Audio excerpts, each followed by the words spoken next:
Bienvenue dans le podcast En toute vulnérabilité. Mon intention ici est de créer un véritable cercle de partage sonore, où la vulnérabilité est à l'honneur et où chaque émotion est célébrée. Dans chaque épisode, moi ou mon invité, on va te livrer des moments de vie qui illustrent ce propos et les leçons que nous en avons tirées. Aucun sujet ne sera tabou ici. On va parler spiritualité sans bullshit, partager nos leçons de vie et ce que j'ai appris des belles personnes que j'ai pu accompagner, et aussi de la maternité. Je suis ton hôtesse, Nina Cagnac, praticienne en développement perso qui aide les autres à retrouver leur pouvoir. Mon but, que dans chacun de ces épisodes, tu y trouves au moins une pépite, une information qui t'aide à avancer dans ta vie. Alors installe-toi, ouvre ton cœur et c'est parti pour l'épisode du jour. On a tellement à découvrir ensemble.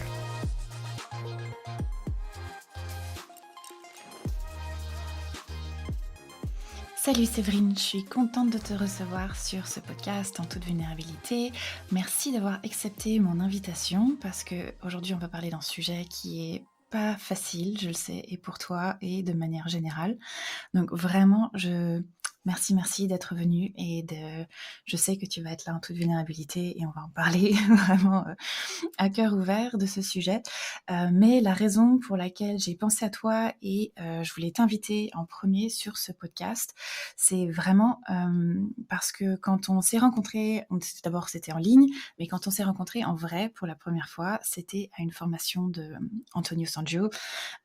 C'était à Paris et je me souviens, il y avait un des exercices où on était ensemble pour faire des exercices d'hypnose et je me souviendrai très bien, tu m'avais dit que tu étais difficilement hypnotisable, que ce serait compliqué. Alors que, en fait, dès que je t'ai mis en hypnose, t'es parti tout de suite et on est allé voir, je crois que l'énoncé, c'était d'aller voir un moment triste de notre vie. Oui. Et on est directement parti sur la mort de ton fils.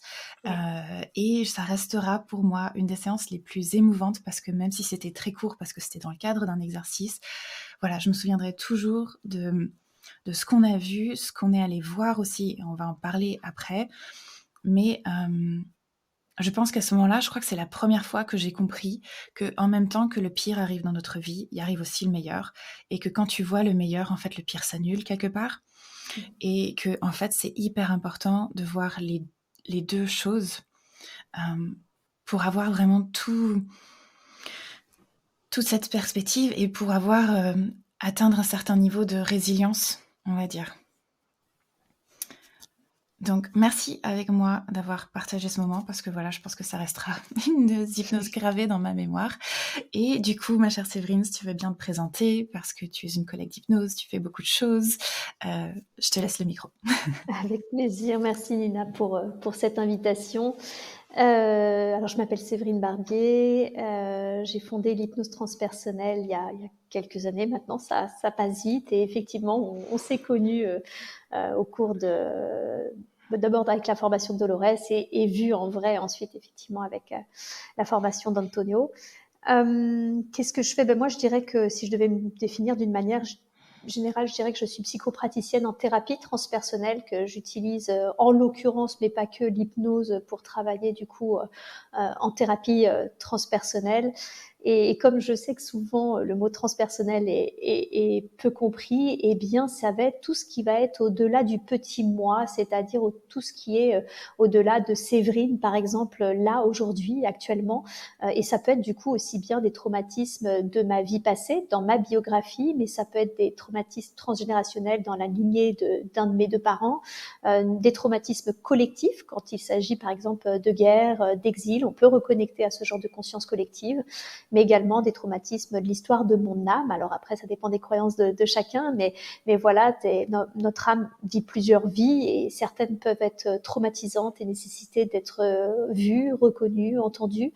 Et puis, on peut avoir aussi peut-être l'aide que l'on a à devenir dans le futur qui n'ose pas se déployer pour moult raisons, parce qu'il a des peurs, parce qu'il a des croyances. Donc voilà, donc moi, je vais accompagner les personnes à pouvoir aller voir où se situe leur blocage, comprendre les origines, les tenants, les aboutissants, avec l'espoir d'apaiser ce qui est apaisé ou de faire avancer en libérant certaines croyances, en regardant tout simplement certaines peurs qui n'ont plus lieu d'être aujourd'hui. Voilà comment je me présenterai.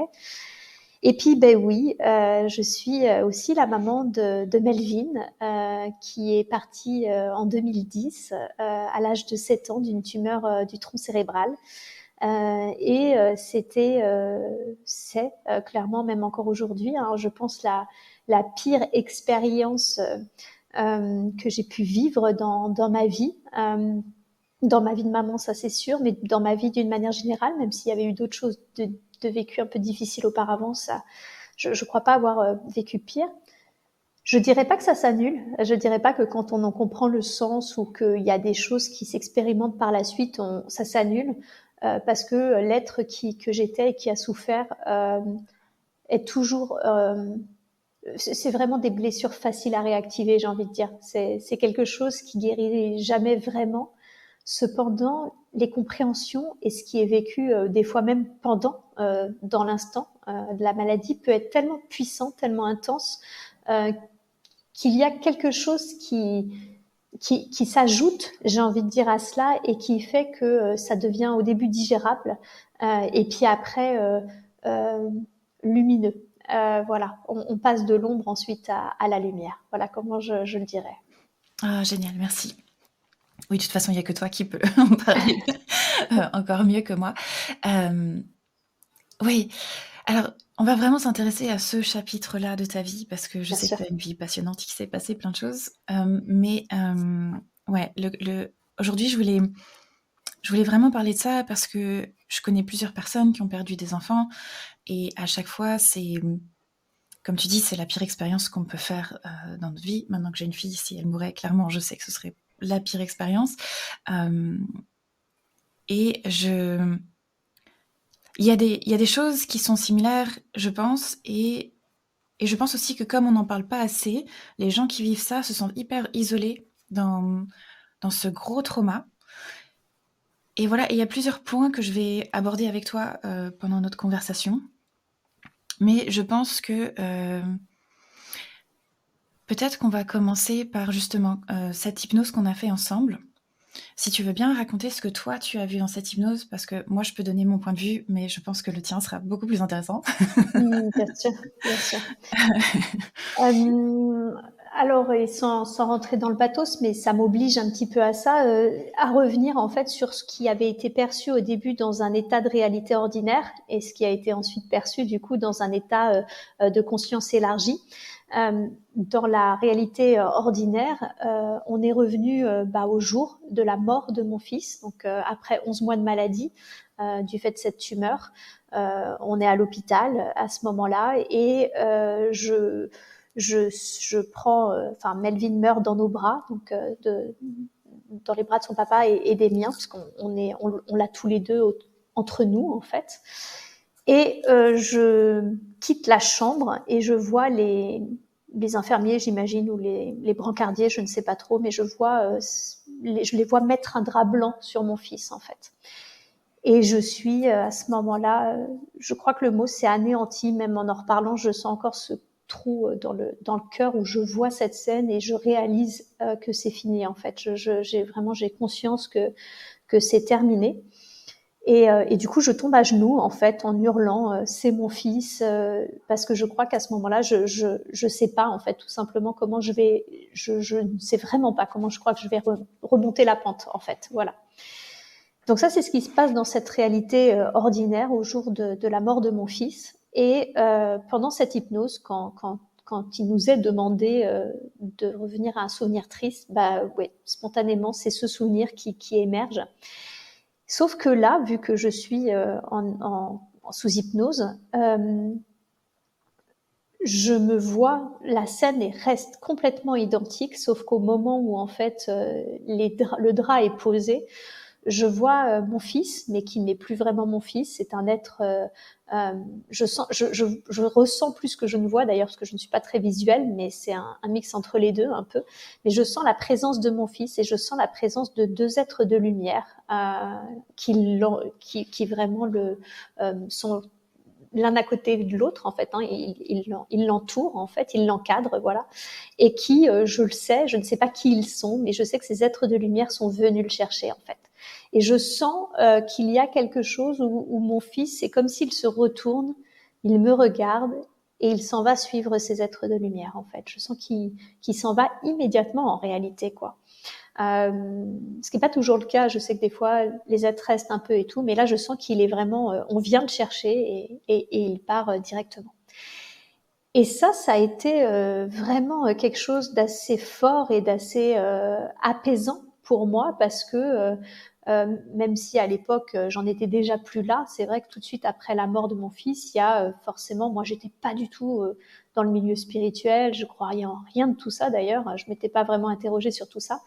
Et, euh, et du coup, il y a vraiment cette notion très apaisante de voir que cette scène qui était quand même pour moi une des plus tristes, puisque c'est celle qui a émergé dans ma vie, euh, elle a été adoucie finalement en sachant il était pas seul. On est venu le chercher, on est venu le chercher. Et je suis sûre aujourd'hui, parce qu'au moment où je vous raconte ça, ça me le dit en clairaudience que si j'avais mieux vu et si j'avais été mieux connectée, j'aurais senti aussi que j'étais entourée.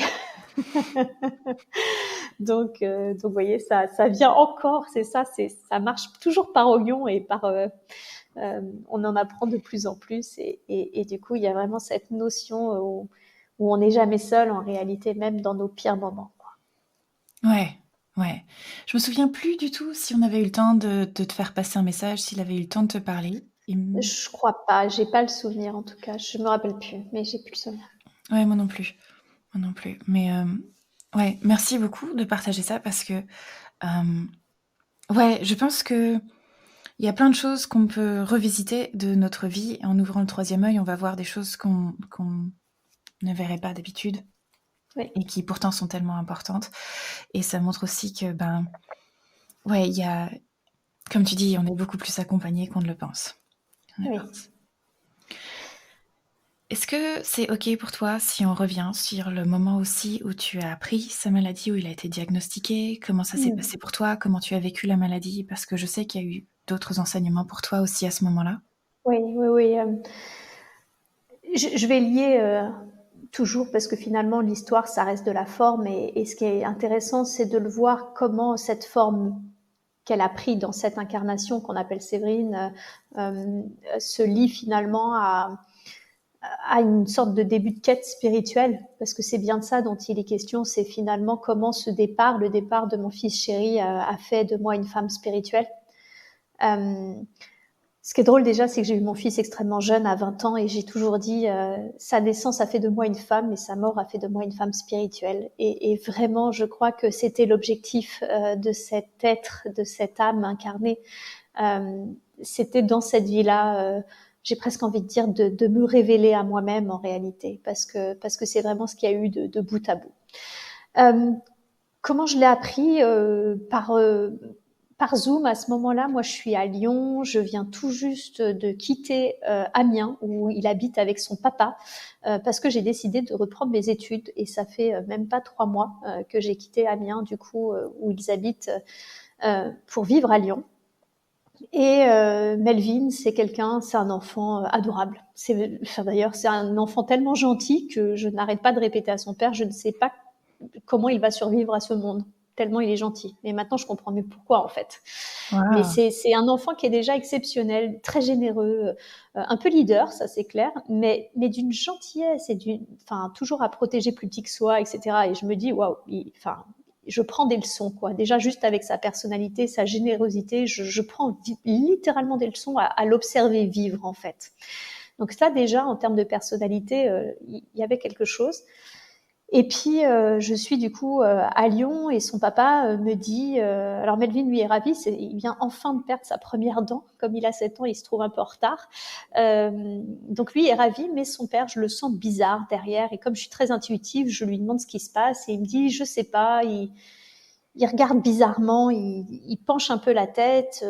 Je l'emmène voir le médecin demain, quoi. Je lui dis, ok, bah, tu me tiens au courant. Voilà, il avait rendez-vous à 18h le lendemain. Je lui dis, tiens-moi au courant et tout, quoi.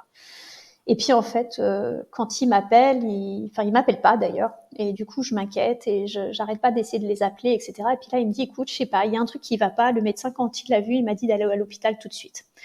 Bon, là, je réfléchis pas. Du coup, je je prends littéralement 2 culottes, un t-shirt. Pour moi, c'est une histoire d'aller-retour, en fait. Je vais faire l'aller-retour Amiens, Lyon-Amiens et basta, en fait.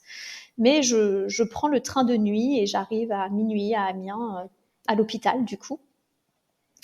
Et puis, il y a un premier, alors je crois que c'est pas tout de suite l'IRM, c'est une radio, voilà, une première radio et tout, qui font que dès le lendemain, ils décident de faire une IRM. Et en fait, là, très rapidement, du coup, ils nous parlent de tumeur. Je suis un peu dans un état second, en fait. Je crois que je comprends pas, en fait, le mot. D'ailleurs, je ne le comprends tellement pas que moi, je l'ai même pas entendu. C'est vraiment mon ex-mari qui m'a dit, mais attends, tumeur, c'est un cancer, en fait. C'est un cancer. Bon, moi, concrètement, j'ai rien. J'ai littéralement 2 culottes, un t-shirt, le jean que j'ai sur moi. Je pige pas ce qui se passe. J'ai pas d'ordinateur, j'ai pas Internet, je peux pas faire de recherche. Et donc, je comprends juste que quand c'est un cancer, ça va durer. En fait, je réalise que là, il y aura, je dois récupérer mes affaires, en fait, que c'est pas un aller-retour en fait d'un week-end. Donc, je récupère toutes mes affaires et comme je n'ai plus nulle part, parce qu'on est divorcé avec son papa, hein, donc à ce moment-là déjà, plus nulle part, je loge dans le vestiaire. Je me rappelle, pendant des semaines, j'ai logé dans le vestiaire de l'hôpital, en fait. Ils m'ont mis dans un cagibi, un matelas par terre. Waouh! Pour que je puisse rester, voilà, exactement avec mon fils, parce que j'ai plus rien en fait. J'avais tout vendu, je m'étais séparée de tout pour cette reprise d'études. Donc j'ai vraiment que mes fringues. Et je récupère mon ordinateur 5 jours plus tard, du coup. Et là, en faisant des recherches, je comprends très vite, mais très très vite. J'en ai la profonde intuition, comme j'ai dit, je suis très intuitive.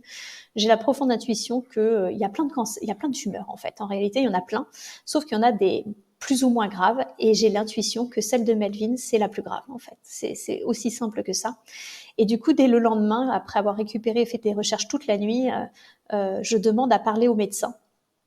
Et effectivement, qui me dit, bon, bah, normalement, on n'annonce pas comme ça si tôt aux parents, mais là, je sens que vous posez des questions très précises et ça va être une question de collaboration ces prochains mois. Donc, effectivement, la tumeur de votre fils n'est pas opérable car au milieu du cerveau et donc, du coup, il lui reste entre 10 et 15 mois à vivre. Voilà. Et donc là, ouais, là, c'est le choc. Là, je sens que c'est le choc et je prends littéralement un uppercut, en fait. C'est-à-dire que je quitte, d'ailleurs, je suis tellement choquée que je quitte sans rien dire le truc. Je m'en vais déjà, je suis très agacée parce que je vois le père de mon fils qui prend une posture indifférente parce que je pense que c'est une protection, mais en fait, je pense que, voilà. Mais du coup, ça m'agace tellement qu'il arrive encore à mettre un masque que je quitte le lieu. Je m'assois et en fait, je sens littéralement un uppercut physique dans mon corps, comme si on venait de me donner un gros coup de poing dans la poitrine. Et c'est une gentille femme de ménage, je me rappelle à ce moment-là, qui s'est arrêtée pour me parler tellement je pense que j'étais sidérée, en larmes, choquée, quoi, vraiment choquée. Et s'ensuit 3 mois d'enfer. Les 3 premiers mois sont horribles, tout simplement pour 2 raisons, parce que moi, je pleure tous les jours, mais vraiment tous les jours. Je sais pas faire autre chose parce que en fait, j'ai trop conscience en fait de l'enjeu suite à ces 10 ou 15 mois de ce coup près qui vient de tomber. Aussi parce que je vois mon fils tomber en dépression et je ne savais pas qu'un enfant pouvait tomber en dépression et je le vois faire semblant de dormir 20 heures sur 24 et que du coup ça me tue de rien pouvoir faire. Et puis comme son père n'accepte pas d'aller voir un psy, lui non plus, moi si, donc j'arrive grâce à mon intermédiaire à lui faire passer des messages, à lui dire qu'il a le droit d'être en colère, qu'il a le droit, que c'est complètement injuste ce qui lui arrive, d'être coupé de ses amis, de commencer à être handicapé, parce que du coup, forcément, très vite, le tronc cérébral touchant à tout ce qui est la motricité, la déglutition, etc., il perd très vite l'usage de ses bras, de ses mains, etc. Donc, très vite, voilà, je lui dis, et en fait, quand je lui dis ça, déjà, il sort, en fait, de dépression. Donc ça, c'est un premier pas qui fait du bien. Et le deuxième, encore une fois, il me donne une leçon monumentale, c'est que 3 mois, je crois que ça faisait à peu près 3 mois qu'on avait pris l'annonce, je m'étais fait gentiment jeter de l'hôpital parce que je pouvais pas dormir dans le cagibi plus longtemps. Donc finalement, mon ex-mari a eu la gentillesse de m'héberger à ce moment-là. Donc on revivait de nouveau tous les 3 ensemble. Aussi parce que forcément, on savait qu'il allait devenir tétraplégique. Ça fait partie du processus. Donc du coup, c'était important qu'on puisse, enfin, c'est tellement lourd qu'il fallait être à deux pour ça, et puis aussi parce qu'on voulait tout simplement profiter tous deux des derniers instants de notre fils, en fait. Donc on revit tous les trois ensemble, et puis on est dans la voiture un moment, je suis à l'arrière, ils sont à l'avant, et, euh, et j'entends, enfin, j'ai dû faire un bruit en pleurant, je crois, quelque chose comme ça, et j'entends mon ex-mari qui dit, mais c'est quoi ce bruit? Et j'entends mon fils lui répondre, c'est rien, c'est maman qui pleure encore. Et en fait, ce moment-là, je me rappelle, ça a été une douche froide. Je me suis dit, mais il a raison. Enfin, je veux dire, c'est pas maintenant qu'il faut pleurer. Là, maintenant, il est en vie, en fait. Il est en vie. Donc là, maintenant, en fait, tu arrêtes et tu profites de lui, en fait. Tu profites des derniers instants que vous avez. Et en fait, ce moment-là change tout. Vraiment, ce moment-là change tout parce que à ce moment-là, quand on décide de profiter, bah, il faut se remettre dans le contexte, c'est-à-dire que je n'ai rien. J'habite chez mon ex-mari qui a juste la gentillesse de m'héberger. Je n'ai aucun revenu. Je suis complètement à la merci de mon ex-mari parce que à l'époque, quand on reprenait ses études après une démission, on n'a pas le droit au RSA ou quoi que ce soit. Ça a changé depuis, mais à l'époque, on n'a absolument rien de droit. Donc, je n'ai aucun revenu. J'habite chez mon ex-mari et je sais que je n'ai pas de boulot, plus d'études, et je sais que mon fils va mourir. Donc, autant dire que je n'ai plus rien. Vraiment, je sais que là, à part l'instant présent, je n'ai plus rien. Et ben, en fait, quand on n'a plus que l'instant présent, et ben, il se vit avec une telle intensité que c'est là où ça en devient magique. Il y a un film avec Will Smith qui parle très bien de ça, qui s'appelle Beauté cachée. Et c'est exactement ce que j'ai vécu. C'est-à-dire que il y a eu des jours de désespoir intense parce que Melvin, en plus, prenait un poids énorme et faisait quasiment plus de la moitié de mon poids. J'arrivais plus à le porter. C'était difficile. Et puis, je voyais sa santé se détériorer. Il avait mal et savoir son enfant souffrir, c'est quelque chose qui est complètement insupportable. Et puis surtout, c'est que c'est fatigant, en fait, tout simplement. On n'est plus maman, on est infirmière et c'est fatigant et on a envie des fois que ce statut s'arrête, mais on sait que si ça s'arrête, ça veut dire que notre fils est mort. Donc, en fait, il y a tout un tas d'émotions contraires et contradictoires qui surviennent et qui sont atroces. Mais dans tout ça, il y a l'instant présent. Et il y a cet amour inconditionnel pour mon fils, cet amour que j'ai toujours eu pour mon fils depuis le début, depuis qu'ils l'ont posé sur mon petit bidon, qui n'était peut-être pas si petit à l'époque. Mais il y a cet amour inconditionnel. Et il est vécu avec une telle intensité que ça en rend... Ça a une saveur, en fait. Ça a une saveur parce qu'en fait, on ne vit jamais dans les faits. On ne vit jamais l'instant présent. On est soit dans notre passé et dans nos blessures, soit dans notre futur et nos projets. Mais dans les faits, véritablement vivre l'instant présent et le vivre sur aussi longtemps, sur autant de semaines, de mois, c'est quelque chose qu'on ne fait jamais puisque je n'avais plus que ça, l'instant présent avec mon fils. Et ça, c'était incroyable, goûter à l'instant présent, véritablement dans cet amour inconditionnel-là, ça a fait une expérience spirituelle incroyable et j'ai essayé d'en parler à un moment. Le psy de l'hôpital me demandait comment ça va et je lui ai dit, ce que l'on vit est la pire chose que je puisse vivre et que je vivrai certainement jamais et en même temps, c'est la plus belle chose que je suis en train de vivre parce que je ne vivais que dans l'amour inconditionnel et dans l'instant présent. Et finalement, je réalise, je sais aujourd'hui qu'il n'y a que ça. Donc ça a été très, très fort, vraiment très, très fort. Et lui aussi, d'ailleurs, devait le ressentir parce que même si nous, on s'était dit, on ne lui mentira jamais, s'il pose des questions, on répondra. Mais il n'a jamais posé de questions, cependant, il nous a fait comprendre que lui aussi savait puisque parce qu'il avait fait des dessins, je suis tombée sur tout plein de choses, mais il n'arrêtait pas de me dire qu'il m'aimait, me laisser des petits mots, des petits dessins, etc. Et il est décédé 3 semaines avant son anniversaire, et je lui ai demandé du coup ce qu'il voulait pour son anniversaire, et à ce moment-là, on savait qu'on approchait de la fin parce que sa santé s'était vraiment détériorée, mais la seule chose qu'il m'a dit, tu sais, moi, je n'ai rien besoin, j'ai des parents qui m'aiment, qui sont formidables, j'ai tout. Waouh! Et j'ai su. Du coup, j'ai su qu'il savait et j'ai su qu'en fait, il était en train de nous préparer. Ouais, c'est ça que je trouve absolument magnifique. C'est que t'es pas la première à me dire ça. Que quand ton enfant meurt, il y a des signes avant, il y a des messages qui passent avant, que l'enfant le sait Et à chaque fois, je trouve ça incroyable. Bon, dans le cas de ton fils, physiquement, je pense qu'il devait le sentir aussi, mais je pense que ça va bien au-delà de tout ça. Oui. Et, et je trouve ça tellement beau qu'en fait, ils essayent de préparer les choses, de faire en sorte que ça se passe le mieux possible, sachant que, bon, comme tu dis, ça reste toujours terrible. Mais ouais, je trouve ça vraiment trop beau. Merci de le partager avec nous. Et si je peux demander, toi, tu vis ça comme une expérience spirituelle, mais ton ex-mari aussi, ou est-ce que tu penses que lui, il le vit différemment? Alors, non, c'est sûr que non. Le fait est, la vie est toujours très drôle, que c'est lui, c'est mon ex-mari qui m'a initiée 3 mois, je crois, je dirais, quelque chose comme ça, 3, 6 mois avant la mort l'annonce de la maladie. Il m'avait conseillé de lire un livre qui s'appelait Le guerrier pacifique et qui est un formidable livre de développement personnel et qui traite de l'instant présent. Ok. Comme par hasard. Et ce livre a tellement résonné en moi à l'époque que je me souviens, pourtant à l'époque j'avais vraiment pas beaucoup de sous, mais du coup je me suis mis à lire tous les livres. J'allais à la Fnac, comme j'avais pas beaucoup de sous, je pouvais pas les acheter les bouquins, donc je prenais les livres rouges, les petits livres rouges de cette collection là de livres spirituels de poche.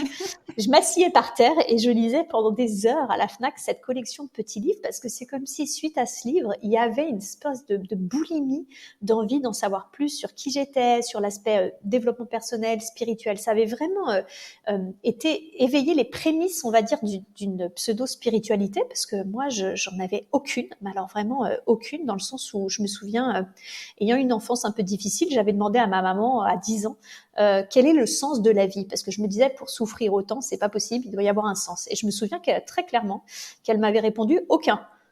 Bon, bah, affaire terminée, j'ai pleuré toutes les larmes de mon corps ensuite. Et du coup, J'imagine. ma foi s'est arrêtée là, quoi, à l'époque. Donc, c'était quand même très violent et très difficile. Alors que là, grâce à ces petits bouquins, je sentais qu'il y a quelque chose qui s'éveillait, quoi, qui s'éveillait à la spiritualité, au personnel, etc. Et quand mon fils est décédé, moi, j'ai rejeté tout ça, en fait. J'ai vraiment rejeté les bouquins que j'étais en train de lire, je voulais plus les terminer. Je me disais que si Dieu existait, clairement, c'était pas possible qu'il me prenne mon petit garçon. C'était pour moi, mais complètement impensable, en fait. Et finalement, à la mort de mon fils, mais tout m'y a ramené. Tout. C'est-à-dire que j'ai eu des expériences. J'ai fait une EMI 6 mois après la mort de mon fils. J'ai le bouquin que je n'avais pas voulu lire, pas voulu terminer. Je l'ai retrouvé chez le petit copain de l'époque que j'avais qui ne lit pas, mais vraiment qui ne lit pas une seule ligne. Donc je me disais mais qu'est-ce que ce livre fout là-bas, quoi. C'était incroyable. On m'offrait des DVD sur la spiritualité. Enfin bon, bref, c'était sans fin. Et il m'est arrivé, voilà, j'en parlerai après, mais je vais d'abord répondre à ta question. Voilà, plein d'expériences qui m'ont mis en chemin, en fait, sur le chemin de la spiritualité. Mais mon ex-mari, lui, ça a été tout l'inverse. C'est-à-dire que même si finalement, moi, je me suis pas reconstruite tout de suite, j'ai pas eu tout de suite un couple, tout de suite des enfants, etc. Lui s'est remarié, il a eu 2 enfants très vite, etc. Mais finalement, on s'est perdu de vue et on s'est recroisés un jour par pur hasard. Et j'ai vu que ça l'avait détruit en fait. J'ai vu que lui, ça l'avait pas, mais pas du tout porté en fait. Et et ça aussi, pour avoir rencontré bien sûr d'autres parents qui ont perdu leurs enfants, et pour l'avoir vu moi-même, hein, on le sent qu'il y a un précipice. Je veux dire, il y a un moment, c'est très très clair après la mort de nos enfants que on voit le précipice et que c'est un choix. Il y a un choix à faire. Et personne, je crois que vraiment personne ne peut condamner un parent à plonger en fait, parce que c'est tellement dur, c'est tellement impensable ce qui est vécu que c'est évident qu'on y pense. Je veux dire, moi, la mort de mon fils, clairement, pendant 6 mois, j'ai bu tous les soirs un demi-litre de vin parce que c'était la seule chose qui apaisait ma peine, en fait. C'est une amie, en fait, qui un jour m'a vu boire comme ça, qui n'a rien dit, qui m'a juste regardé, qui m'a resservi dans les yeux en me regardant. Et j'ai vu dans son regard qu'elle me disait, tu sais ce que tu es en train de faire là. Et c'est pour ça que j'ai arrêté de boire. Mais j'avais aussi, je me souviens, je les comptais, j'avais 94 somnifères. Et tous les jours, je les comptais en me disant que si je prenais ces 94 somnifères avec de l'alcool, on était en plein hiver à Lyon, c'était évident que c'était terminé en fait. Tous les jours, j'ai pensé à me suicider pendant des mois, en fait, pour le rejoindre, pour le trouver, parce qu'en plus, j'avais pas de croyance, j'avais pas de foi. Je commençais à me poser justement des questions. Est-ce qu'il y a une vie après la mort? Est-ce que si oui, qu'est-ce qu'il fait? Est-ce qu'il va bien? Qui l'a accueilli? C'était un petit garçon dans ma tête. Qui a accueilli mon petit bébé? Qui a accueilli mon petit garçon? Ça me torturait en fait. Et puis pourquoi c'était pas moi? Je veux dire, moi j'étais adulte. Il y avait même mes grands-parents qui étaient encore vivants. C'était pas dans l'ordre des choses en fait. Donc je me torturais avec ça. Et c'est pour ça que quand j'ai vu mon ex-mari, j'ai compris en fait que lui, il avait vu aussi ce précipice, mais que lui, il avait décidé de plonger quoi. Moi, non, j'ai décidé que. D'ailleurs, honnêtement, je sais pas du tout si j'ai décidé ou pas. La vérité, c'est que la vie a fait que je me suis retrouvée avec des amis justement qui ont su avec beaucoup d'amour et de compassion, sans rien me dire, me montrer que j'étais pas dans le bon chemin avec l'alcool, qui m'ont offert des DVD, des livres sur la spiritualité, qui m'ont invité à aller voir une médium. Autant dire à l'époque, les médiums, j'y croyais pas du tout. Pour moi, c'était du grand n'importe quoi. Et quand je suis allée voir cette médium, je me rappelle que j'avais pas fermé la porte, qu'elle m'a regardée, qu'elle m'a dit « Ah !» Il se le demandait quand est-ce que vous alliez venir, sachant que j'avais failli annuler quelques heures avant tellement j'y croyais pas. Et je la regarde et je lui dis pardon. Et il me dit, vous venez bien voir un petit garçon de 7 ans. Et je m'approche un peu estomaquée par ce qu'elle vient de me dire. Et elle me dit, il adore la boîte qui est à côté de vous. Et je regarde sur le buffet qu'elle me montre et je vois une boîte pirate. Et il adorait les pirates. Et ça a été ça pendant 1 heure. Et je me suis assise. Et elle me dit, et alors là, ça a définitivement fini de me convaincre. Il me dit que vous avez un dictaphone dans votre sac, que vous vouliez enregistrer la séance, mais que vous êtes tellement perturbé que vous allez oublier. Et c'était vrai. J'avais pris un dictaphone dans mon sac, je voulais enregistrer la séance, mais elle n'arrêtait pas de m'achever phrase après phrase, que j'étais déjà en larmes, complètement tremblante, et que j'avais complètement oublié ce dictaphone, et qu'effectivement, quand j'ai réécouté, tout ce qu'elle me disait, elle le savait pas, c'était pas possible, des trucs où j'étais seule, et j'entendais une voix. C'était pas la voix de mon fils. Je pense qu'aujourd'hui, je dirais que c'était un allié, son allié, son guide, on peut l'appeler comme on veut. Mais j'entendais une double voix alors qu'on était en pleine campagne et qu'à part une abeille, il y avait vraiment aucun bruit, quoi. Donc ça m'a quand même scié parce que là, je me suis dit, ok, donc il y a quelque chose. Enfin, en tout cas, il y avait vraiment les prémices d'un intérêt pour la vie après la mort. Et comme je l'ai dit, à cette même période, du coup, mes amis, je rencontrais des gens qui étaient dans la spiritualité et qui me parlaient de tout ça. Et je me souviens d'une jeune femme qui me dit, tu sais, on a des guides spirituels, tu peux leur parler. Et moi, j'étais un guide spirituel qui est censé nous aider parce que là, il fait mal son taf, là. Hein, il y a un truc qui a eu un loupé, quoi. Faut le virer, hein, quoi. Ouais, vraiment, je comprenais pas, quoi. Et elle me dit, mais parle-leur avant de te coucher. Et c'est ce que j'ai fait. Et honnêtement, à l'époque, comme mon fils était devenu tétraplégique, c'était difficile parce que du coup, il m'appelait toutes les 2 secondes, quoi. Il avait besoin de moi pour tout, pour manger, aller aux toilettes, etc., etc. C'était lourd. Et quand il est mort, le silence, en fait, ne plus du tout être appelé toutes les 2 secondes, c'était quelque chose.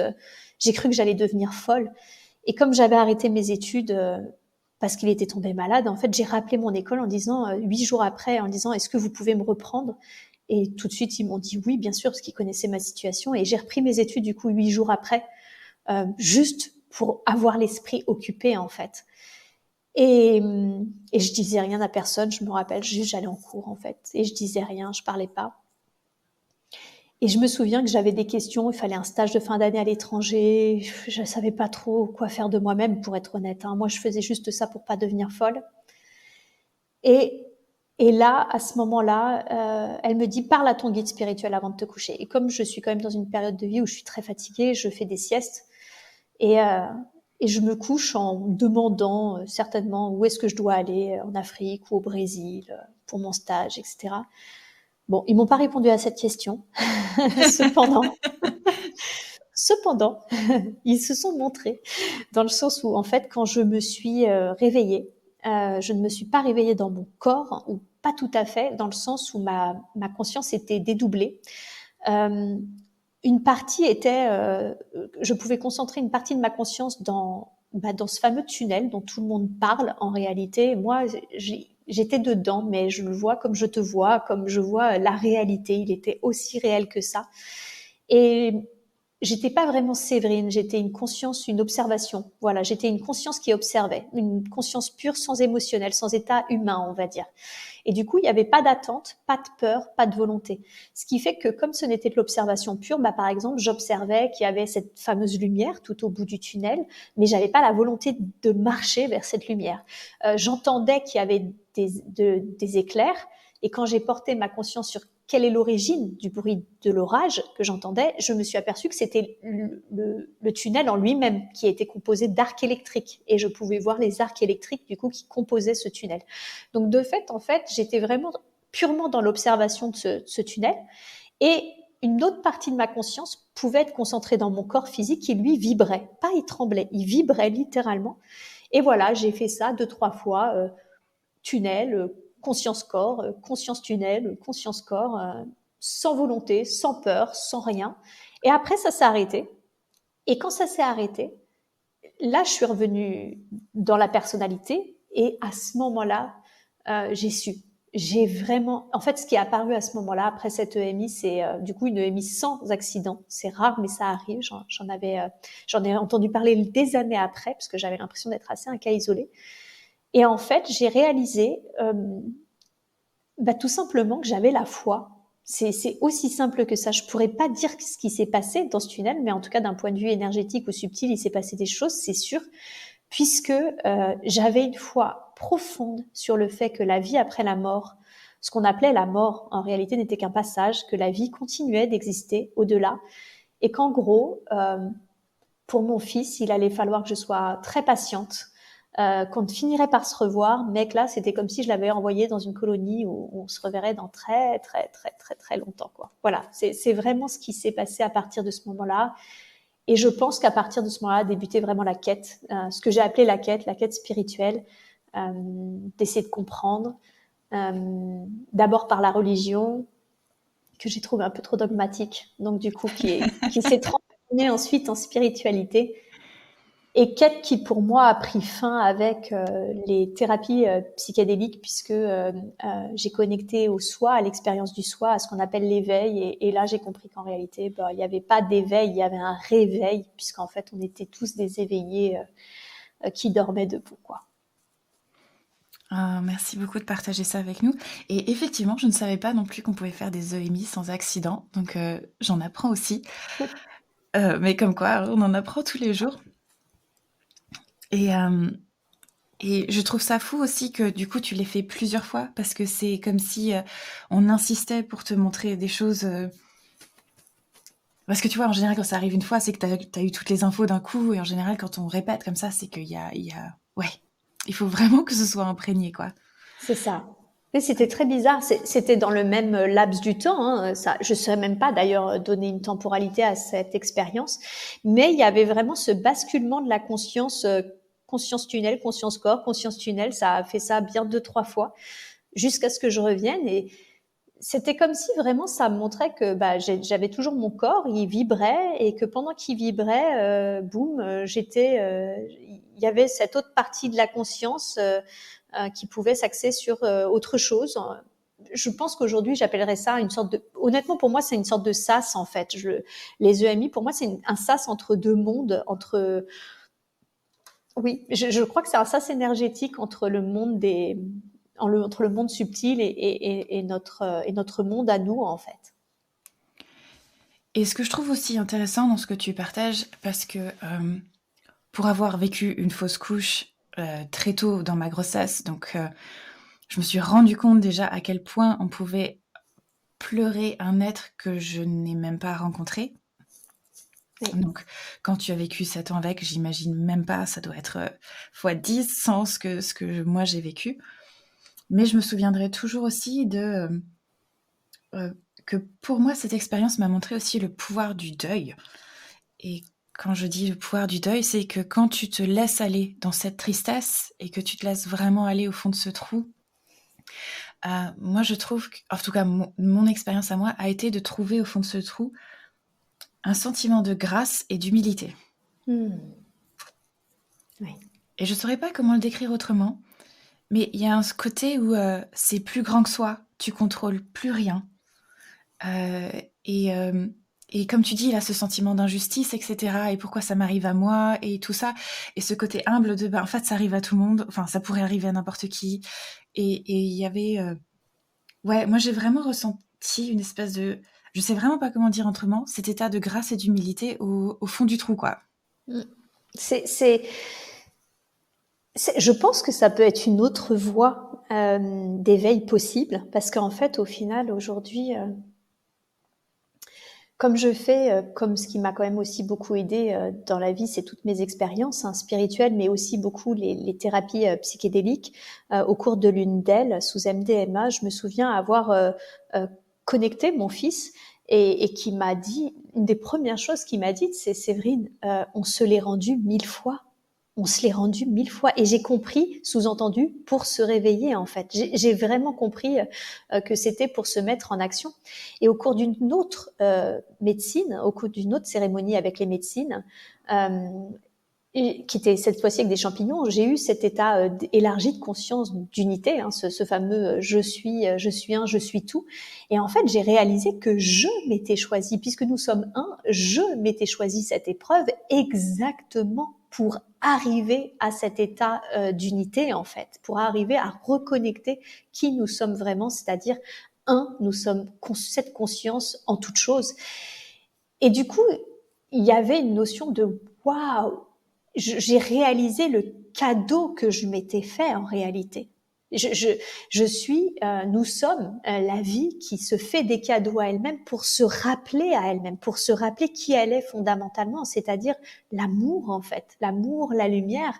Et pour ça, il faut l'intensité de cette expérience qui a été mon expérience de l'unité, elle a été à la hauteur du deuil que j'ai dû faire avec mon fils. Parce qu'en fait, reconnecter à la raison pour laquelle je me suis choisi cette épreuve et à l'amour du coup que nous sommes, cet état d'unité, cet état d'amour, ça a été aussi puissant que la profondeur à laquelle j'ai vécu la douleur de cette perte. Et j'ai senti que justement, c'était si puissant, c'est parce que ce deuil avait été, cette séparation avait été aussi intense. Donc oui, je pense que ça, moi, j'ai pas choisi cette voie dans le sens où j'ai senti, j'étais pas sûre, honnêtement, que si je choisissais le ravin, j'étais pas sûre que j'allais pouvoir m'en remettre déjà. Mais je crois que fondamentalement, de toute façon, ce n'est pas ma personnalité. J'ai toujours été une femme d'action, à me dire, quoi qu'il m'arrive, c'était un peu un mantra ça, même avant la perte de mon fils, c'est quoi qu'il arrive, je vais m'en sortir. Ouais, ouais, ouais. Ouais, ça témoigne d'un sacré élan de vie, je pense. Oui, clairement. Et au sein de cette personnalité, un sacré élan de vie. Ok. Et il y avait autre chose que je voulais aborder avec toi, parce que je me souviens que quand on a fait ce fameux exercice, on en a discuté aussi après. Et tu m'as dit un truc qui m'est resté et qui m'a toujours marqué.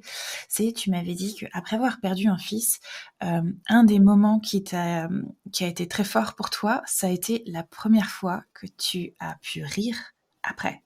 Oui, ouais. Donc, est-ce que... C'était horrible. Parce qu'en fait, le premier rire, il émerge spontanément. Je veux dire, un vrai rire, pas un sourire ou quoi que ce soit. La première fois où on rit, tout simplement, c'est forcément quelque chose de spontané, où il n'y a pas de réflexion, parce que à la mort de mon fils, du coup, j'ai repris mes études 8 jours après, et pendant 3 mois, je n'ai parlé à personne. C'est-à-dire qu'en fait, je venais en cours tous les jours, je repartais tous les soirs, et je ne parlais à personne. Donc, personne ne savait que quand je suis arrivée 8 jours avant, j'avais perdu mon fils. Et de fait, j'étais très solitaire. Et un jour, une jeune femme a remarqué ça, en fait. Elle me dit, mais toi, tu parles jamais de toi, etc. J'ai juste cru comprendre que tu avais été mariée, etc. Et je lui dis oui. Elle me dit, oh, bah, de toute façon, c'est pas très grave. Et que tu es divorcée, voilà. Et je lui dis oui, oui, tout à fait, exact. Et elle me dit, oh, de toute façon, c'est pas très grave parce que vous n'avez pas d'enfant. Et en fait, là forcément, je pleure pour le coup toutes les larmes de mon corps parce que ça explose en fait, parce que ça fait 3 mois que je suis seule avec ça, que je dis rien à personne. Et puis Lyon, c'est pas ma ville, je connaissais personne, donc j'étais vraiment seule avec dans ma bulle. Il y avait vraiment que les cours. Et en fait, ils ont été tellement choqués que je puisse rester 3 mois sans rien dire après cette épreuve-là que ils ont été formidables. Ils m'ont vraiment beaucoup soutenue, beaucoup entourée, et ça a été de merveilleux moments pour moi je dirais pas de guérison, mais en tout cas un baume. Voilà, je dirais que ça a été de merveilleux moments qui m'ont mis du baume au cœur. Et c'était forcément de reprendre ces... Moi, je reprenais mes études, donc j'étais un peu plus âgée que eux, mais eux, ils étaient étudiants pour la plupart. Donc forcément, ils avaient l'insouciance aussi des étudiants. Et ils me traînaient partout, dans les bars, pour sortir, etc. Et la première fois que j'ai ri, au cours d'une de ces sorties, personne ne me l'a reproché, hein, bien sûr. Mais j'ai vu qu'il y a eu un temps d'arrêt de la personne qui me faisait face. Et ce temps d'arrêt, j'ai tout de suite compris que c'était waouh, euh, elle arrive encore à rire alors qu'elle a perdu un enfant. Et au moment où en fait j'ai vu ce temps d'arrêt, j'ai ressenti une culpabilité énorme, mais énorme, parce que du coup je me suis dit, mais est-ce que c'est juste? Est-ce que j'ai encore le droit de rire? Bien sûr, je l'avais pas calculé, c'est sorti spontanément, mais c'était vraiment cette question, est-ce que j'ai le droit de rire après une telle épreuve, en fait? Et, et en fait, d'un seul coup, je me suis dit, mais oui, mais bien sûr, enfin, je veux dire, mon fils aurait voulu que je vive. Et puis, il n'a pas eu cette chance. Moi, je vais vivre la vie avec toutes les joies, peut-être avec même toutes les peines, mais en tout cas, je vais la vivre, cette vie. Puisque de toute façon, est-ce que j'ai d'autres choix? Parce que, en gros, il n'y a pas 50 choix, il y en a 3. Hein. Soit on vit, et on vit vraiment. Soit on vit, en fait, on est mort, et on est alcoolique, on se drogue, on On tombe dans une survit. dépression, on survit, mais c'est pas vivre ça. Ou soit on se suicide. En fait. Et je pense qu'il n'y a pas un bon choix, parce que quand on perd un enfant, on fait ce qu'on peut, en fait. Mais moi, c'était une évidence que non, fallait que je vive, en fait, qu'il fallait vraiment vivre.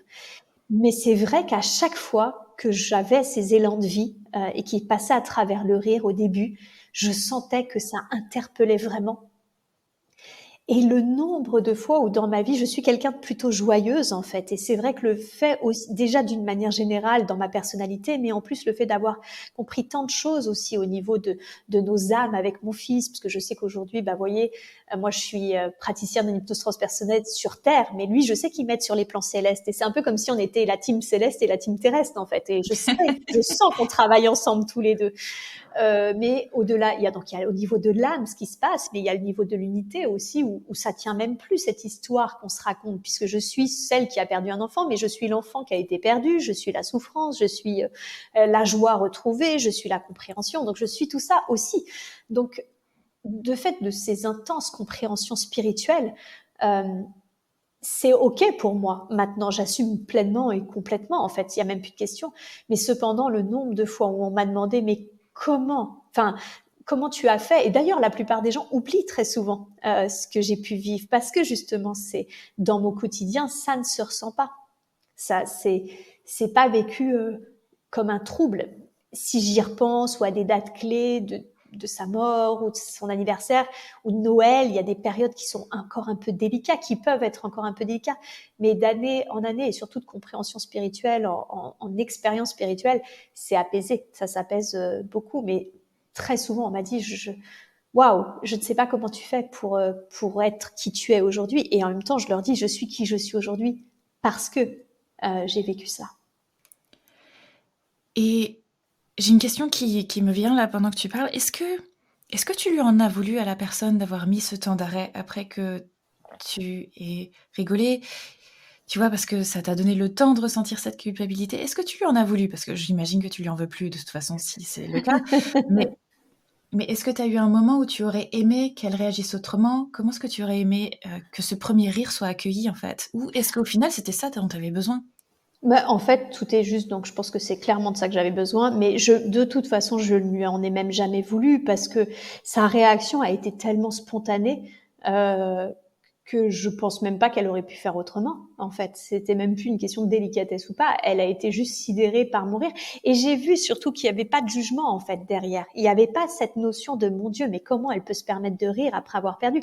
J'ai senti plus le côté donc, on peut encore rire après une telle perte. C'était plus ça, en fait, son temps d'arrêt. C'était vraiment pas quelqu'un de malveillant, donc je lui en ai jamais voulu. Et au final, ce temps d'arrêt m'a permis de me questionner aussi sur le choix, comme je l'ai dit, le choix de vivre, en fait, et de vivre véritablement. Donc, c'était OK. Et je pense que clairement, même si ça ne résout pas tout, à l'époque, rire, c'est ce dont j'avais besoin. Ouais, bien sûr. Bien sûr, bien sûr. Et est-ce que tu veux bien nous parler aussi, parce que je sais que maintenant tu as entamé un parcours PMA. Comment tu le vis après tout ça? Comment ça se passe pour toi? Est-ce que ouais, juste comment tu le vis, en fait? Super mal. Déjà, mon ego est vexé. OK. Mon ego est vexé parce que j'ai eu mon fils à 20 ans, c'était un choix conscient avec mon ex-mari et il a fallu que j'arrête la pilule et 14 jours plus tard, j'étais enceinte. Donc autant dire que devoir passer 2 ans après cette volonté d'avoir un enfant par une PMA, mon ego est vexé. J'ai la sensation qu'il ne me rappelle que trop cruellement que j'ai 42 ans aujourd'hui. donc, OK. donc déjà, il y a un petit côté égotique.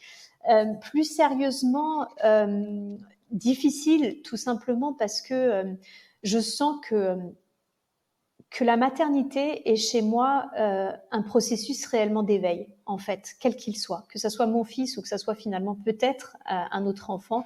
Et même si ça n'aboutit pas, dans tous les cas, le processus a encore continué cet éveil.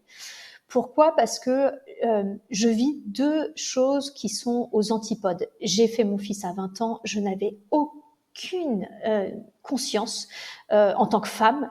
Et alors, en tant que femme spirituelle, n'en parlons pas, quoi. Mais même en tant que femme, je n'avais absolument aucune maturité, en fait. Et j'étais même, je pense, enfin, quoique non, en 20 ans, on est très jeune. Mais voilà, j'avais une maturité d'une jeune femme de 20 ans qui ne connaît rien à la vie, quoi. Donc, autant dire que j'ai vécu une grossesse absolument formidable parce que 20 ans, donc mon corps en pleine forme. J'ai accouché à l'hôpital avec, comment ça s'appelle, Une péridurale? une péridurale, sans me poser de questions, épisiotomie et tout le blabla, sans me poser aucune question de voir s'il pouvait y avoir des méthodes alternatives ou quoi que ce soit, parce que on n'est pas informé et que je ne m'informais pas de toute façon à l'époque. Donc vraiment zéro conscience dans tous les niveaux. Et là, j'arrive à une période de ma vie où tout m'interpelle. En fait, tout est conscience, donc forcément, je questionne tout, j'interroge qu'est-ce qui fait qu'aujourd'hui, je n'arrive pas à tomber enceinte naturellement? Comment, si je tombe enceinte, je pourrais accoucher le plus naturellement possible? Est-ce que vraiment il faut aller à l'hôpital pour accoucher? Enfin voilà, donc il y a vraiment quand même tout un tas de questions qui se fait et qui, je le sens, du coup, vont être forcément deux expériences fondamentalement différentes puisque PMA et conscience et que là, inconscience et naturel en 14 jours. Donc ça déjà, c'est énorme. Il y a la fait aussi de me poser la question de réaliser à quel point il y avait peut-être un travail de deuil justement qui n'a pas voulu être fait, ne pas vouloir plonger dans ce précipice, de vouloir tout de suite croquer la vie à pleines dents. C'était peut-être aussi une jolie façon déguisée de ne pas voir la réalité des choses, puisque d'ailleurs avant cette expérience qu'on appelle samadhi, d'illumination, d'éveil, la médecine, quand elle est venue me chercher, parce que je l'ai vécu sous médecine avec les champignons, une des premières choses qu'elle m'a demandé, c'est si tu ne croyais plus au plan supérieur, qu'est-ce qui reste vis-à-vis de la mort de ton fils? Et en réalité, encore une fois, je le dis souvent, les médecines sont toujours à un langage multidimensionnel.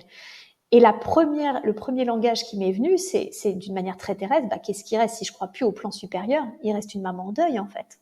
Et ça, j'avais jamais voulu le dire, j'avais jamais voulu le reconnaître, en fait, que j'étais une maman qui a perdu son bébé et qui sera toujours une maman blessée dans ses tripes d'avoir perdu son bébé. Mais ça, j'avais jamais voulu le dire parce que il y a la vie après la mort, parce que j'avais fait une amie, parce que si, parce que ça. Donc ça, il a fallu que je le reconnaisse. Et en même temps, si je ne crois plus au plan supérieur, qu'est-ce qui reste? Il reste il reste la vie, en fait, il reste l'unité. C'est parce que les plans supérieurs ou les plans terrestres, ça reste des formes, en fait, mais ça reste toujours des formes. Donc, c'est mouvant, c'est amovible, mais la vie, elle est éternelle, quelle que soit la forme qu'elle prend, en fait. Ouais.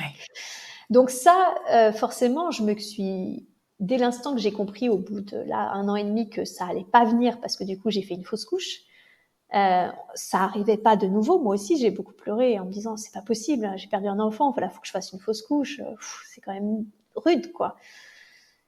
Et j'étais têtue en me disant mais non, je l'ai eu en 14 jours, donc il m'a fallu un peu de temps de me décider pour cette PMA et finalement, le processus de grossesse en soi m'a fait travailler du coup sur ce deuil, mais sur des blessures transgénérationnelles que j'avais pas voulu travailler, que je connaissais, hein, mais que bon, voilà, mais que la vie m'a obligée à bien travailler.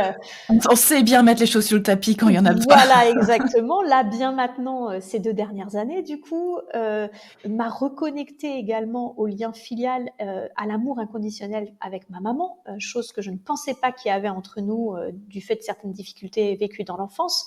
Et en fait, c'était beau de reconnecter au fait que je travaille sur le deuil, je travaille sur le transgénérationnel de mon père, je travaille sur l'amour inconditionnel de ma mère, je reconnecte à l'amour inconditionnel de ma mère, je travaille également sur c'était quoi? C'était une médecine qui m'a fait travailler sur le sacré, le sens de la famille. Voilà, le sens de la famille. Qu'est-ce que signifie une famille quand moi j'en ai jamais vraiment eu une unie? Sur également le sens sacré de la mise au monde d'un enfant. C'est-à-dire vraiment, là, c'était demander si tu mets un enfant, tu le mets en conscience au monde. Tu vas l'éduquer en conscience. Et que toutes les étapes doivent être vécues en conscience. Donc, autant dire que ces 2 dernières années, c'est un travail thérapeutique, mais monumental, qui a été enclenché dès l'instant que je me suis dit, tiens, je me sens de nouveau prête à faire un enfant avec cet homme dans ces conditions. Je me sens plus forte et peut-être prête à recommencer l'aventure, quoi. Donc, j'ai l'impression que c'est une seconde chance qui m'est offerte et en même temps, je sens à quel point il y a la responsabilité du sacré de la chose, en fait. Ouais, ouais. C'est fou, hein, comme avoir un enfant, ça te fait travailler avant, au milieu, après. C'est genre sans fin, en fait. Complètement, complètement. Je crois que c'est très certainement vrai pour les messieurs aussi, hein, bien sûr, parce que je pense que ça, pour beaucoup, il y a le sens de la responsabilisation qui peut apparaître avec l'émergence d'un enfant. Mais en tant que femme, euh, cette connexion énergétique avant, quand le choix se fait, cette connexion énergétique durant la grossesse, plus le corps, cette mémoire mémorielle qui se transmet, et ensuite, voilà, l'accouchement, l'éducation, etc. Il y a quelque chose d'une puissance absolue et c'est pas rare que mes consultantes me disent qu'elles ont reconnecté à leur capacité, à leur don, on va dire, suite à leur grossesse, parce que justement, j'ai réalisé que, en plus d'être complètement sacré, la mise au monde, enfin tout est sacré, mais clairement c'est la vie qui donne la vie en fait. Et en fait, on n'est qu'une forme qui donne la vie à une autre, à elle-même en fait. C'est la vie qui se perpétue, donc c'est sacré, c'est vraiment sacré. Mais il y a vraiment aussi cette notion où j'ai réalisé que notre corps était un portail. Il devenait un portail aussi bien physique qu'énergétique à ce moment-là, puisque l'âme, avant qu'elle s'incarne dans le corps, dans ce véhicule, c'est un portail subtil finalement, et que l'ouverture de ce portail fait que ça révèle effectivement beaucoup de blessures, beaucoup d'ombres de nos âmes, de notre biographie, mais aussi la face lumineuse de tout ça, c'est l'ouverture de certaines compétences, de certaines capacités enfouies à ce moment-là, quoi. Ouais, j'allais dire, on devient un vortex, mais tu as raison, cette espèce de portail qui est assez incroyable parce qu'on amène une âme d'un plan à un autre, quoi. Il y a quelque chose de... C'est ça. Moi, j'ai toujours Et dit puis, et que... puis il y a l'âme de nos bébés.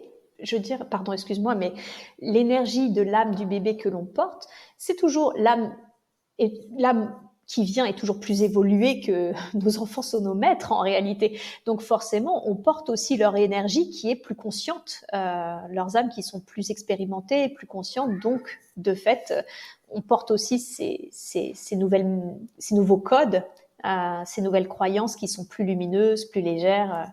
Parce qu'en tout cas, je crois vraiment à un sens en l'ascension. Oui, tout à fait. Complètement. Et d'ailleurs, alors en France, je crois que ça s'appelle un rebozo, mais en Angleterre, on fait aussi à la fin, une fois que tu as accouché, quelques mois après, tu fermes les os aussi du bassin avec, Oui. avec des étoffes Oui. pour justement revenir quelque part. C'est comme si accoucher était grande ouverte et tu deviens ce passage et qu'il y a besoin de canaliser quelque part ce passage et de le refermer. Et je trouve ça très chouette, en fait, dans la symbolique et dans tout ça, et que ce soit reconnu dans certaines civilisations comme le truc naturel à faire derrière, qui a été oublié chez nous en général. Mais effectivement, je suis d'accord avec toi, je pense qu'on porte des énergies incroyables. Et, et je pense aussi que selon notre propre vécu, il va y avoir des étapes qui vont être plus dures que d'autres. Moi, je sais que quand j'étais enceinte, c'était facile pour moi, mais mon chéri a vécu 9 mois de couvade horrible. Le pauvre, je rigole, mais c'est pas drôle du tout. Il prenait un bain tous les jours, il avait besoin de retourner dans l'eau. Et... alors que pour moi, ça a été beaucoup plus dur après. Et ouais, je pense qu'il y a plein de choses selon, comme tu dis, ce qu'on a mis sous le tapis et ce qu'on a besoin d'aller voir. C'est ça. Chaque étape est vécue différemment. Ok, et du coup, quel regard est-ce que tu portes sur la PMA, ou du moins les femmes qui passent par ce passage? Est-ce que tu penses que, au niveau spirituel, c'est encore quelque chose qui permet à chaque personne qui passe à travers ça d'apprendre des choses, ou comment tu le vois, toi? Alors ça, oui, ça c'est évident, parce que de toute façon, tout est spirituel, donc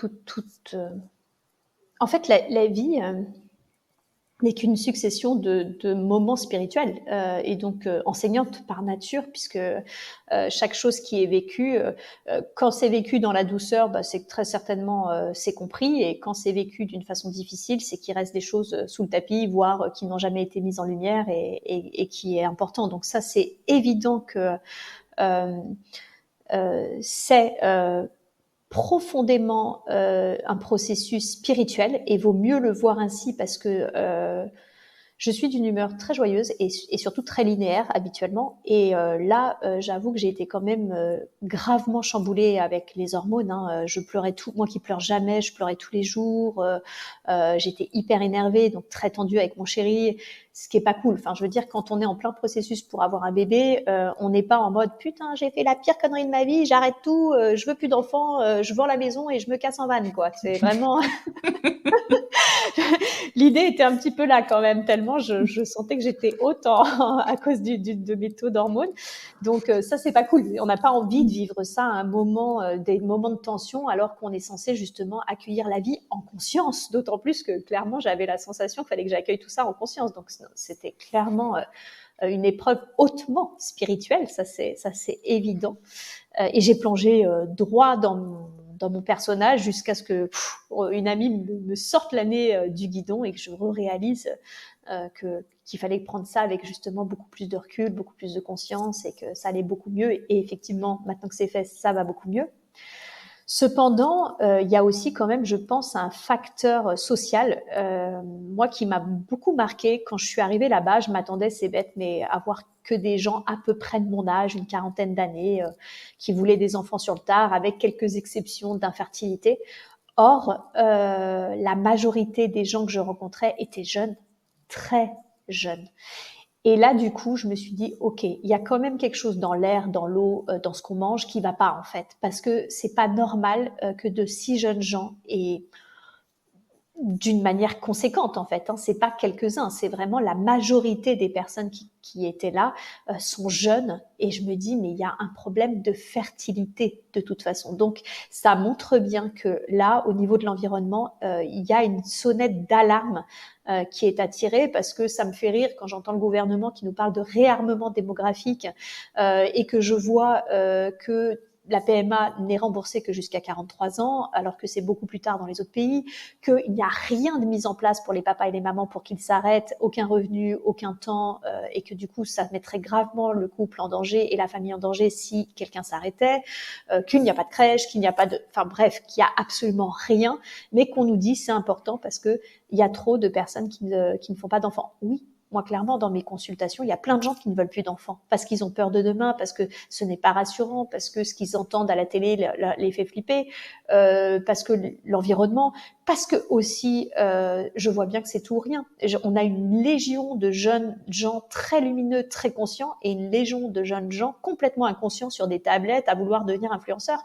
Donc là, il y a un moment, on a un clivage sociétal qui est énorme, avec de plus en plus d'inconscience et de plus en plus de conscience. De fait, le souci, c'est que les personnes inconscientes, trop conscientes, sont souvent celles qui ne veulent pas faire d'enfants, ce qui est un petit peu dommage, parce que du coup, s'il y a que les personnes inconscientes qui font des enfants, on va avoir un monde d'abrutis. Mais bon, c'est mon point de vue. Et en même temps, à un certain niveau, c'est ça qui est fou, c'est que c'est la vie de Séverine, parce qu'à un niveau plus de l'âme et de la conscience unitaire, je sais que tout est juste, et que c'est parce que justement il y a un tel avènement de la lumière qu'il y a aussi tellement l'ombre qui se réveille, parce que l'un ne peut pas aller sans l'autre. Donc plus il y aura de lumière, et il y en a de plus en plus, et je le vois au quotidien, plus l'ombre va se déchaîner aussi. Mais voilà, donc il y a un facteur sociétal, mais dans tous les cas, justement, oui, moi je crois et je remercie l'ombre, je remercie toutes nos peurs, toutes nos croyances qui nous font réagir dans l'ombre, parce que je me dis, allez-y, poussez le bouchon un peu trop loin, parce que plus vous poussez le bouchon, plus il y a un moment, justement, c'est là où on dit stop, j'en peux plus, et c'est là où on commence à se poser les vraies questions, parce que c'est vraiment quand d'un seul coup, il n'y a plus de sens à rien, et qu'on perd pied, qu'on est obligé de commencer à se poser des questions en disant c'est pas possible, il doit y avoir une autre voie en fait. Ouais, je résonne complètement avec ce que tu dis, parce que je le dis même aux personnes qui viennent faire des séances avec moi, la même chose, que le moment où tu en as marre et vraiment marre, en fait, t'es mûr à point pour changer, quoi. C'est ça, c'est le bon moment en fait. Je veux dire, welcome, la lumière vient d'ouvrir ses portes. Et je rigole beaucoup à ce que tu dis, parce que je me souviens très bien que ça a été un argument pour moi quand je faisais partie des gens qui ne voulaient pas d'enfants parce que la Terre était nulle et que ça allait être horrible et que on allait à notre perte et blabla. Et effectivement, moi j'étais assez jeune, je devais être dans ma vingtaine, j'ai un pote qui m'avait dit ça aussi. Oui, mais s'il y a que des cons qui font des enfants, ça va pas s'améliorer, quoi. C'est vrai. Alors, on peut changer parce qu'au final, sincèrement, et je le dis avec beaucoup d'amour pour celle que j'étais à 20 ans, mais à 20 ans, j'étais une petite conne. J'étais vraiment quelqu'un. Je faisais partie de ces cons-là. Je veux dire, et on est toujours le con de quelqu'un. Donc, très certainement qu'aujourd'hui, je suis encore la conne de quelqu'un d'autre, de beaucoup plus conscient que moi. Cependant, je me souviens vraiment le niveau de conscience qui était proche du néant à 20 ans. Et pourtant, j'ai fait un enfant, et cet enfant m'a donné des leçons vraiment monumentales, et j'en suis là aujourd'hui grâce à tout ça. Donc c'est pour ça que je sais aussi que d'une certaine façon tout est juste, et que jusqu'au dernier souffle l'âme peut travailler dans un véhicule corporel. Donc rien n'est jamais perdu. Non, effectivement. Non, effectivement. Et moi, je sais que je suis très contente d'avoir eu un enfant sur le tard, parce que voilà, j'ai une autre conscience que j'avais Et oui. pas avant, ce qui est sûr et certain. Mais je tiens à dire aussi, pour toutes les personnes qui peuvent nous entendre, que moi, là, en ce moment, je vois aussi beaucoup de mamans donner naissance à 40, 42 ans, 45 ans, et avoir absolument aucun problème, parce que il y a l'âge physique et il y a l'âge biologique, et tu peux très bien avoir 42 ans et être en meilleure santé que quelqu'un qui en a 30, et vice-versa, en fait. Oui, complètement. Donc, C'est drôle parce que ça a été terrible, parce que ça m'a fait travailler dur en thérapie ces 2 dernières années, mais aussi, parce que les hormones, hein, c'est quand même, ça influence vraiment, grandement le caractère, les humeurs, etc. Mais aussi parce que je le vois, ils sont débordés, et là pour le coup, l'écoute du milieu médical laisse gravement à désirer. En tout cas en France, je ne sais pas comment c'est en Angleterre, mais en France c'est catastrophique. Et je me rappelle que la toute premier rendez-vous, donc je lui explique qu'on veut un enfant, etc. Je lui dis que j'en ai déjà perdu un. Hein. Et puis je lui parle du coup de la FIV et tout. Elle me dit oui, bon ça va dépendre de vos ovules. Hein. Ça dépend s'ils ont plutôt 35 ans ou plutôt 45. Et tu sais, j'étais tellement sidérée que je raconte ça à une amie qui est elle aussi en PMA. Elle me fait, les connes, ils ont 42 tout simplement. T'as 42 ans, ils ont 42 ans, quoi. Et je me suis dit, oui, c'est vrai, en plus, elle a raison. Enfin, pourquoi me dire ça? C'était tellement violent, et vraiment, j'ai eu plusieurs rendez-vous comme ça, un petit peu violent aussi bien dans les actes médicaux que des fois dans les propos. C'est maladroit en fait. Voilà, je sens que ça manque d'humanité, mais en même temps, à côté de ça, je vois les salles pleines à craquer, donc je leur en veux même pas. Mais c'est vrai que c'était quand même un peu violent. Mais j'ai une amie ce matin qui me dit, Séverine, tu sais, je crois qu'en fait, personne ne peut décider. Tu peux poser l'intention d'avoir cet enfant, mais je crois que ni toi ni les médecins peuvent, ni même une PMA ne peut décider de si tu vas donner la vie. Laisse ce rôle-là à la vie. Et je crois qu'elle me dit, passe par le haut, parce que je crois que c'est la vie qui donne la naissance à la vie, en fait. Et elle a raison.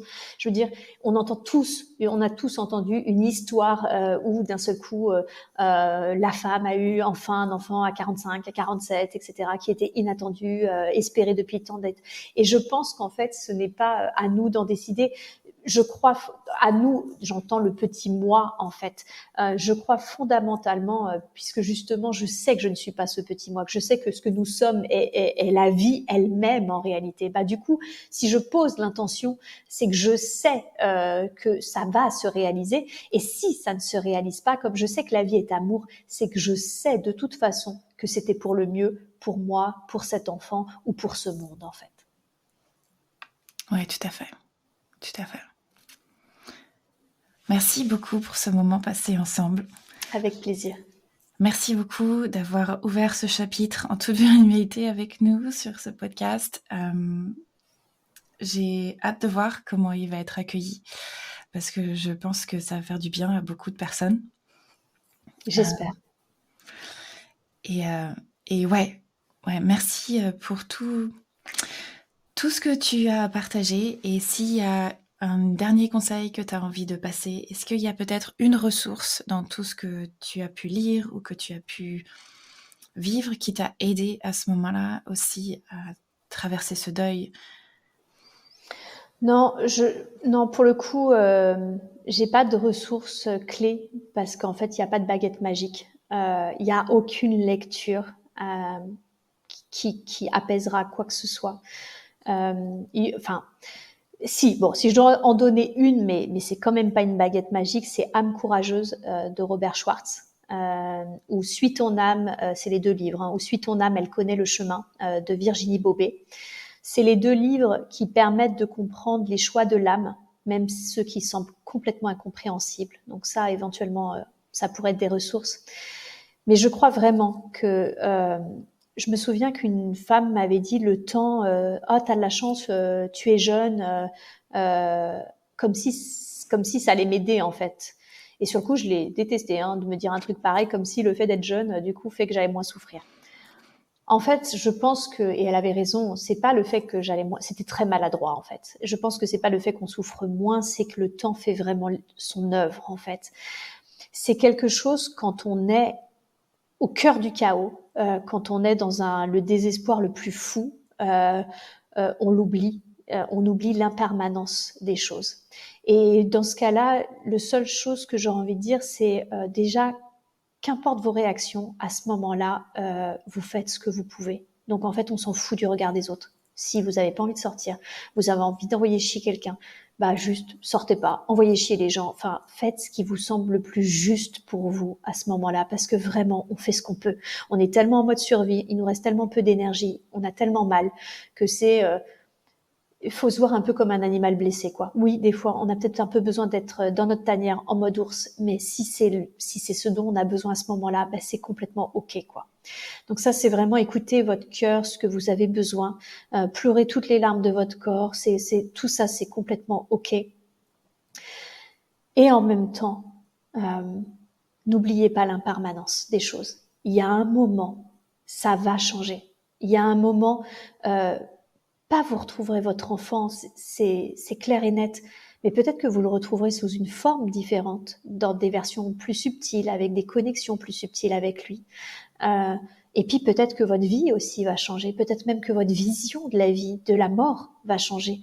Et tout ça mis bout à bout, ça fait qu'à un moment, on peut de nouveau rigoler. Et c'est ok, ça aussi. Ouais. Merci beaucoup pour ce mot de la fin. Avec joie. Ma chère Séverine, Je te souhaite bonne chance dans ce parcours On PMA, croise bien les doigts. évidemment. Merci, merci beaucoup.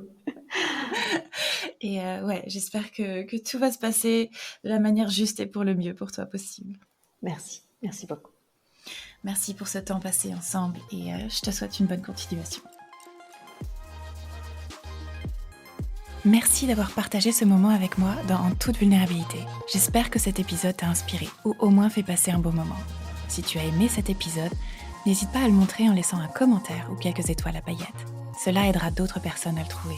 Tes retours sont super importants pour moi car ils m'aident à grandir et à faire évoluer ce podcast pour qu'il soit encore plus parlant. Tu trouveras toutes les ressources mentionnées dans cet épisode en description. Et si tu veux continuer cette discussion ou simplement partager tes réflexions, rejoins-moi sur Instagram en cherchant Nina Cagnac ou Pegasus Gates. Le lien est dans les notes de l'épisode. J'ai hâte de te rencontrer et d'échanger avec toi. Encore merci pour ton temps et ta précieuse écoute. Prends soin de toi et à très bientôt pour de nouvelles aventures dans En toute vulnérabilité.